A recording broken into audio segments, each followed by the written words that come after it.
Class ইলেভেনের annual examination ইংরেজির প্রস্তুতি নেওয়ার জন্য তোমরা অনেকে রায়মার্টিনের প্রশ্নবিচিত্র 2024টাকে বেছে নিয়েছো। তো সেই বইটা থেকে আমরা মডেল কোশ্চেন পেপার ধরে ধরে এমসিকিউ, এসএকিউ এবং গ্রামার আলোচনা করব। আমাদের আজকের আলোচনার মডেল হচ্ছে মডেল কোশ্চেন পেপার 14 মানে 14। এটা রয়েছে পেজ নাম্বার 124। একের দাগটা রয়েছে এমসিকিউর দাগ, আমরা সবাই জানি। তো আমরা এমসিকিউর সবকটা উত্তরে আলোচনা করব একের একে। Sidda was taken back to the police station after. সিডাকে যখন জিজ্ঞাসাবাদ করা হচ্ছিল লীলার বাড়ির সামনে, তারপরে কতক্ষণ পরে তাকে আবার থানায় নিয়ে যাওয়া হয়েছিল? উত্তর হচ্ছে আধ ঘন্টা পরে, half an hour, option number D. আর দুইয়ের দাগে the suit of sir Mohan is made in. Mohanlal যে স্যুটটা পরতেন সেটা আমরা জানি সাবিল রো থেকে আনা হতো। তো সাবিল রোটা কোথায়? ভারতে নাকি ফ্রান্সে নাকি ইংল্যান্ডে নাকি পাকিস্তানে? উত্তর হচ্ছে ইংল্যান্ডে, অপশন নাম্বার সি। তিনের দাগে দ্য ওয়ার্ড অ্যাসিডাসলি মিনস, মানে অ্যাসিডাসলি কথার অর্থ কী? জিমি ভ্যালেন্টাইনকে গল্পের শুরুতে আমরা দেখতে পাচ্ছি তাকে তার জুতো দোকান থেকে একজন গার্ড তাকে ধরে নিয়ে ওই ওয়ার্ডেনের অফিস রুমে নিয়ে গেছিলো। সেই সময় জিমি ভ্যালেন্টাইন কিন্তু এক মনে জুতো সেলাই করছিল। অ্যাসিডাসলি এই কথার মানে কি? না, উত্তর হচ্ছে কেয়ারফুলি অ্যান্ড টায়ারলেসলি, মানে অক্লান্তভাবে এবং যত্ন সহকারে, অপশন নাম্বার এ। আর চারের দাগে আছে what becomes a nest of love for Mother Teresa. Mother টেরেজার কাছে ভালোবাসার কুঞ্জ বা শান্তির নীড় তাতে রূপান্তরিত হচ্ছে কোন জিনিসটা? উত্তর হচ্ছে নরওয়ে দেশের কথা বলছেন তিনি। বলছেন এখানে নরওয়ের লোকেরা যদি একে অপরকে ভালোবাসতে শুরু করে তাহলে নরওয়ে হয়ে উঠবে নেস্ট অফ লাভ। আর পাঁচের দাগে commoners can not differentiate between. যারা সাধারণ মানুষ তারা দুটো জিনিসকে আলাদা করে চিনতে পারেন না। কি কি? একটা হচ্ছে পেন্টিং আর একটা হচ্ছে ফটোগ্রাফ। এই দুটো জিনিসকে আলাদা করে চিনতে পারেন না, অপশন নাম্বার বি। আর ছয়ের দাগে the river glides at his own sweet will because. নদী আপন মহিমায় বা নিজের ভঙ্গিতে প্রবাহিত হচ্ছে। কারণ কি? না, নদীতে জাহাজ বা নৌকা নেই তা নয়, ওগুলো আছে কিন্তু ওরা চলতে শুরু করেনি। অপশন নাম্বার বিতে যাব আমরা। The ships and the boats R yet two ply, মানে জাহাজ এবং নৌকা তখনও চলাচল শুরু করেনি। আর সাথে দেখা যাচ্ছে in meeting at night the beach is. Meeting at night কবিতা যে আমরা ক্লাস 11-এর সেকেন্ড পোয়েমটা পড়ি, ওখানে সমুদ্র সৈকতটা কেমন ছিল? ওটা হচ্ছে সি সেন্টেড, মানে সমুদ্র গন্ধ লেগে থাকা, অপশন নাম্বার ডি। আর আটের দাগে আছে in the poem the sick rose the poet addresses the. Sick rose কবিতায় কবি কিন্তু অ্যাড্রেস করছেন, মানে সম্বোধন করছেন কাকে? কবিতার শুরুতে আমরা দেখতে পাচ্ছি ও রোজ দাউ আর সিক, ও হে গোলাপ তুমি হও অসুস্থ। তাহলে সম্বোধন কাকে করা হলো? উত্তর হচ্ছে গোলাপ ফুলকে, অপশন নাম্বার বি, রোজ। আর নয়ের দাগে আছে Octavio Paz is a. Octavio Paz কোন দেশের কবি? উত্তর হচ্ছে মেক্সিকান রাইটার, মেক্সিকোর লেখক, অপশন নাম্বার ডি। আর 10-এর দাগে the wind told the churchyard to. কবরস্থানের উপর দিয়ে বাতাস যাওয়ার সময় সে কবরস্থানকে কি করতে বলেছিল? উত্তর হচ্ছে লাই কোয়াইটলি, চুপচাপ শুয়ে থাকতে বলেছিল, অপশন নাম্বার সি। এবার আমরা 11 থেকে 20 যাবো। এখানে উইলিয়াম শেক্সপিয়ারের যে গল্পগুলো আমাদের ক্লাস 11-এ পড়তে হয় সেখান থেকে 10টা এমসিকিউ দেওয়া আছে। আমরা সবকটা উত্তরই আলোচনা করব। যদিও পরীক্ষায় এখান থেকে 5টা করতে হয়, আমরা কিন্তু সবকটা উত্তরই আলোচনা করবো। 11 দাগে the fisherman carried the two boys away to. ওই মৎস্যজীবীরা তারা দুটো ছেলেকে নিয়ে গেছিলো। কোন দুটো ছেলেকে? না, বড় অ্যান্টিফোলাসকে আর বড় ড্রোমিওকে, মানে যে দুটো বাচ্চা ইজিয়ানের স্ত্রীর কাছে ছিল সেই দুটো বাচ্চাকে তারা নিয়ে গেছিলো বিক্রি করার উদ্দেশ্য নিয়ে, option number D, sell them. আর 12 দাগে Antipholus of Syracuse's brother is well known in. সিরাকিউসের যে অ্যান্টিফোলাস মানে ছোটো অ্যান্টিফোলাস তার যে দাদা সে কোন জায়গায় সুপরিচিত ছিল? উত্তর হচ্ছে এফিসাসে, কারণ সেখানে সে 20 বছর ধরে বাস করছিল, তাই সেখানে সে পরিচিত ছিল, অপশন নাম্বার বিতে যাব, এফিসাস। আর 13 দাগে Orlando demanded food from the dinner table of the Duke. Orlando যখন বনে গেছিলো তার খিদে পেয়েছিল, এদিকে অ্যাডামকে ফেলে রেখে গেছে, আর ওই বৃদ্ধ রাজার আশ্রমের কাছে যখন পৌঁছেছিল সেখানে সে খাবার টেবিলের কাছে কি খাবার দাবি করছিল। কিভাবে? না, রুডলি অন সোর্ড পয়েন্ট, মানে তলোয়ার বার করে, তলোয়ার দেখিয়ে, ভয় দেখিয়ে অভদ্রভাবে খাবার চেয়েছিল, অপশন নাম্বার সি। আর 14 দাগে Celia assumes the name of. Celia যখন বনে গেছিলো রোজালিনকে সঙ্গে নিয়ে, ওরা কিন্তু ছদ্মবেশ নিয়ে গেছিলো এবং ছদ্ম নামে গেছিলো। তো সিলিয়ার ছদ্ম নামটা কী ছিল? উত্তর হচ্ছে অ্যালিয়েনা, অপশন নাম্বার ডি।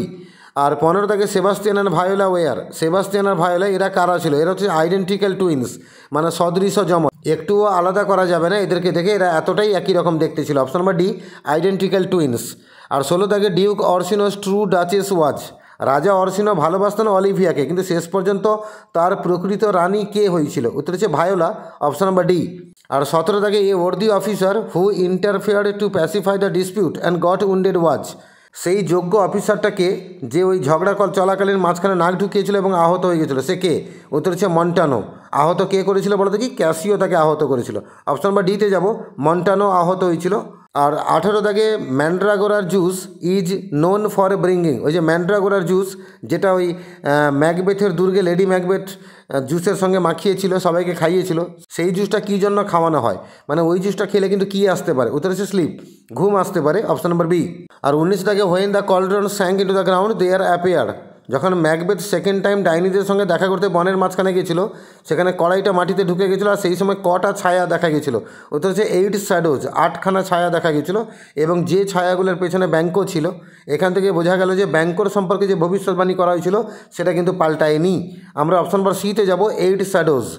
আর 20 দাগে the castle of Macbeth was named, ম্যাকবেথের যে দুর্গটা, সেই দুর্গের নাম কী ছিল, উত্তর হচ্ছে ইনভারনেস, অপশন নম্বর এ। এবার আমরা 2-এর দাগে যাব। 2-এর দাগটা হচ্ছে এসে কিউর দাগ। এখানে মোট 16টা দাগ পাবে তোমরা। 1 থেকে 8 হচ্ছে প্রোজ থেকে, আর 9 থেকে 16 হচ্ছে পোয়েম থেকে। তো প্রথম 8টার মধ্যে 5টা করতে হয়, আর পরের যে 9 থেকে 16 8খানা, সেখানে 5টা করতে হয়। কিন্তু আমরা এখানে প্র্যাকটিস পর্ব চালাচ্ছি, আমরা সবকটা উত্তরই আলোচনা করব। 2-এর 1-এ, how did Sidda behave when Lila's mother asked him about the chain, যখন লীলার মা সিডাকে চেনটার বিষয়ে জিজ্ঞেস করেছিলেন, তখন সিডা কেমন আচরণ করেছিল। তার উত্তরে আমরা লিখব, when asked about the chain Sidda's throat went dry, he blinked and answered that he did not know, যখন চেনটার বিষয়ে জিজ্ঞেস করা হয়েছিল, সিডার গলাটা ভয়ে শুকিয়ে গেছিল, সে শুধু পিটপিট করে তাকিয়েছিল এবং উত্তরে বলেছিল যে সে জানে না। আর 2-এর দাগে আছে, what did lady Lal's brass tiffin carrier content, lady মোহনলালের যে পেতলের টিফিন ক্যারিয়ারটা ছিল ওর মধ্যে কী রাখা ছিল, এটা হচ্ছে lady Lal's brass tiffin carrier content chapatis and mango pickle, lady মোহনলালের পেতলের টিফিন ক্যারিয়ারের মধ্যে ছিল চাপাটি এবং আমের আচার। সেই 2-এর অরে একটা কোশ্চেন আছে, how long did sir Mohanlal spend in abroad, sir Mohanlal abroad মানে বিদেশে কত বছর কাটিয়েছিলেন বা কতদিন কাটিয়েছিলেন। Sir Mohanlal spend 5 years in abroad, Mohanlal কিন্তু 5 বছর কাটিয়েছিলেন বিদেশে। 3-এর দাগে আছে, how did Jimmy look when he got down from the train in Elmore, Elmore শহরে গিয়ে জিমি যখন ট্রেন থেকে নেমেছিল, জিমিকে দেখাচ্ছিল কেমন, উত্তর হচ্ছে Jimmy was looking like an athletic young senior just home from college, জিমিকে দেখে মনে হচ্ছিল যেন একটা সিনিয়র খেলোয়াড় একজন, যে সদ্য কলেজ থেকে বাড়ি ফিরেছে। আর 4 থেকে, what according to Mother Teresa is the destroyer of peace today, Mother টেরেজার কথা অনুযায়ী আজকের দিনে শান্তির সবচেয়ে বড় ধ্বংসকারীটা কে, উত্তরে বলবো, according to Mother Teresa abortion is the destroyer of peace today, abortion মানে গর্ভপাত, সেটা হচ্ছে শান্তির সবচেয়ে বড় ধ্বংসকারী। আর 5 দেখছে, what does fine art primarily aim at, fine art এর প্রাথমিক উদ্দেশ্যটা কি, প্রাথমিক লক্ষ্যটা কি, উত্তর হচ্ছে fine art liberates our mind from the constraints of sorrows and conflicts of our daily lifes into a world of aesthetic delight, fine art কিন্তু আমাদের মনকে দৈনন্দিন দুঃখ দুর্দশা দ্বন্দ্ব এগুলো থেকে মুক্ত করে এবং আমাদেরকে নান্দনিক আনন্দের একটা দুনিয়ায় সঞ্চালিত করে। 5-এর অরে একটা কোশ্চেন আছে, what is harmful to our economic wellbeing, আমাদের আর্থিক যে সঙ্গতি তার পক্ষে ক্ষতিকারক কোন জিনিসটা, ওতে two exclude art from the spare of our needs is harmful to our economic wellbeing, আমাদের প্রয়োজনের যে দুনিয়া সেখান থেকে আর্টকে বাদ দিয়ে দেওয়াটা সেটা কিন্তু আমাদের আর্থিক সঙ্গতির পক্ষে ক্ষতিকারক। 6-এর দাগে আছে, with what did Mother Teresa start her Nobel lecture, Mother Teresa তার নোবেল লেকচারের ভাষণটা শুরু করেছিলেন কী দিয়ে, উত্তর হচ্ছে Mother Teresa started her Nobel lecture with the prayer of Saint Francis of Assisi, Mother Teresa তার নোবেল লেকচারের ভাষণটা শুরু করেছিলেন সেন্ট ফ্রান্সিস অফ অ্যাসিসির প্রার্থনাটা করে। 7-এর দাগে আছে, how old is mister Mohanlal now, মোহনলালের বয়সটা কত, উত্তর হচ্ছে mister Mohanlal is 50 years old now, মোহনলালের এখন বয়স হচ্ছে 50 বছর।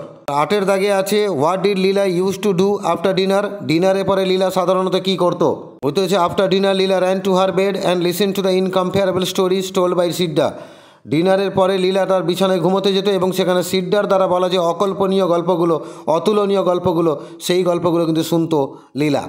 এবার আমরা 9-এর দাগে যাব, where is the Westminster bridge situated, Westminster ব্রিজটা কোথায় অবস্থিত, উত্তর হচ্ছে the Westminster bridge is situated over the Thames river in London, Westminster ব্রিজটা অবস্থিত লন্ডনে টেমস নদীর উপরে।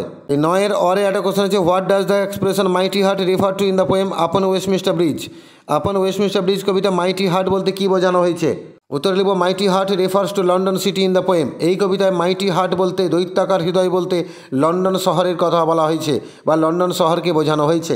আর 10-এর দাগে আছে, what sort of a poem is Browning's meeting at night, Robert ব্রাউনিংয়ের লেখা মিটিং অ্যাট নাইট কবিতাটা কেমন কবিতা, উত্তর হচ্ছে meeting at night is a love lyric, meeting at night কবিতা একটা ভালোবাসার গীতি কবিতা। 11-এর দাগে আছে, where do the lovers meet, ওই দুজন প্রেমিক প্রেমিকা তারা দেখা করেছিল কোথায়, উত্তর হচ্ছে the lovers meet in the beloved's farm house, ওই প্রেমিক প্রেমিকা দেখা করেছিল প্রেমিকার খামার বাড়িতে। 12 দাগে আছে, what type of the poem is the sick rose, sick রোজটা কেমন কবিতা, the sick rose is a symbolical and imagery poem, sick rose কবিতা হচ্ছে একটা সিম্বলিক্যাল এবং ইমেজারি কবিতা। 12-র অরে একটা কোশ্চেন আছে, what does the dark secret love of the worm do to the rose, কীটের যে অন্ধকার গোপন ভালোবাসা সেটা গোলাপের কী ক্ষতি করে, dark secret love of the worm destroys the rose's life. কীটের যে অন্ধকার গোপন ভালোবাসা সেটা গোলাপ ফুলের জীবনটাকে ধ্বংস করে।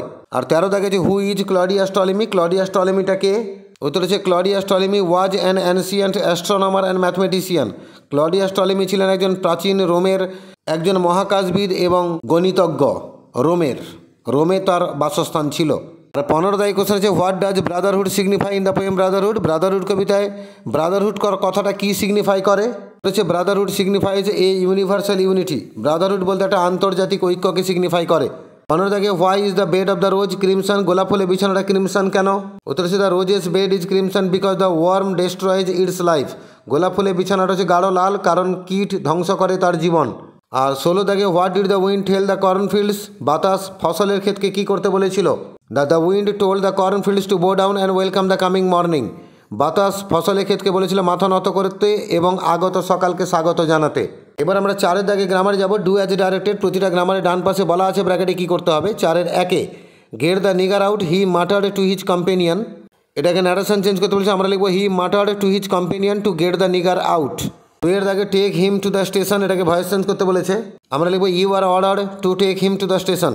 এটাকে তোমরা লেট দিয়েও করতে পারো, let him be taken to the station, এটাও উত্তর লিখতে পারো। 3 এর দাগে আছে Agatha's mother frantic now beat the door of the vault with her hands.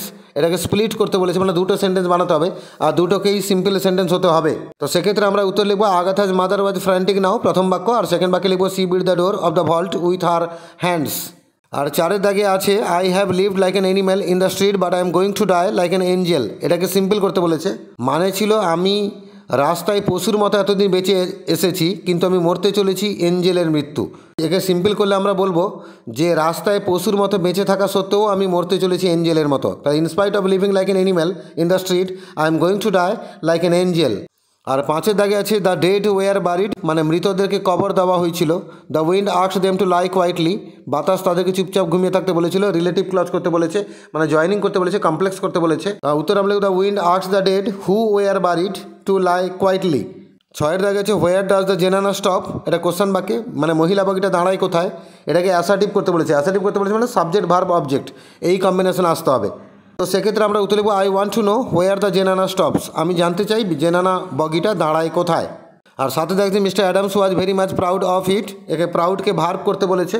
তো সেক্ষেত্রে আমরা উত্তর লিখব mister Adams prided very much in it. প্রাউডের জন্য অফ বসে, কিন্তু প্রাইড যখন হয়ে যাবে তখন কিন্তু ইন বসবে। অ্যান্সারটা আবার বলছি, mister Adams prided very much in it.